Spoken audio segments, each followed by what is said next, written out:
Amistad and HarperAudio present The Fallen Fruit, a novel by Shawntelle Madison, performed by Robin Miles and Adenrele Ojo.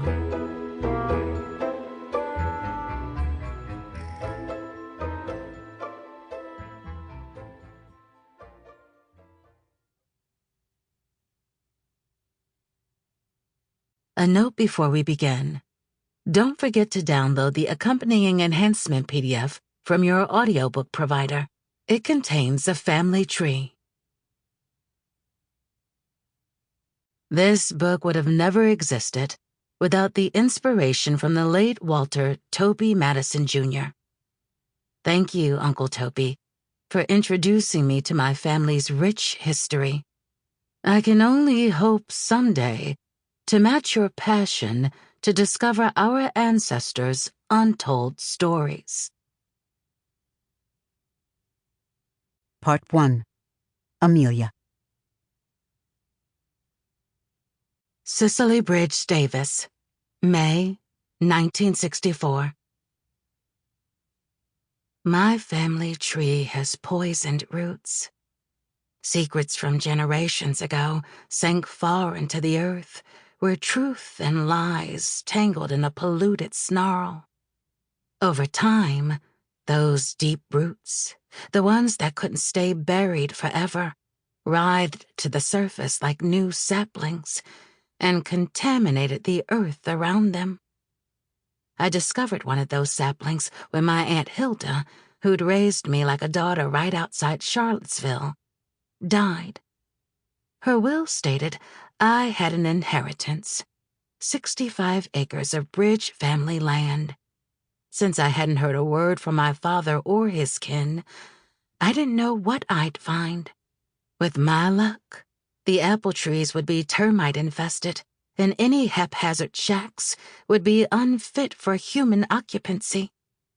I should have sold the place, sight unseen. But the hunger to learn more about my father's side of the family propelled me from the home I'd made for myself in Nashville to return to the Virginia woods. 5 miles north of downtown Charlottesville, a heavy downpour left me lost in the countryside. I had no choice but to stop my car on a rutted dirt road and approach an old bungalow where an elderly black woman sat in a rocking chair on the porch. The moment I showed up, her middle-aged son emerged with a stiff nod. "Stay away from that God-forsaken place," the woman said, waving away a mosquito from her cloud of white hair. "You'll find nothing but trouble. A long time ago, one of them Bridges killed a bunch of people before he kidnapped an innocent child." "Are they still around here?" I asked. "Who knows?" the woman replied. "They come and go. Those Bridges kept to themselves," the man said. "Sell that land and wash your hands of it. That's what I'd do." My granddaddy told me I never knew when to back down from a challenge. "I still need to see it," I said. "Please tell me the way." Reluctantly, they gave me directions. From years of teaching history to college students, I knew too well how folks always wanted to share these sorts of tall tales. Vendettas among the country folk passed from one generation to another, sowing animosity over amity between neighbors. But all stories and legends had their roots in the truth.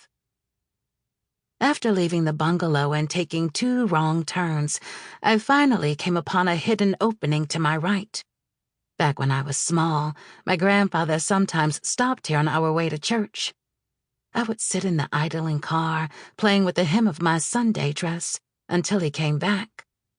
Grandpa never went farther than the entrance itself. Neither did I, until the day I steered my car down the winding path, which ended at a house. Sample complete. Ready to continue?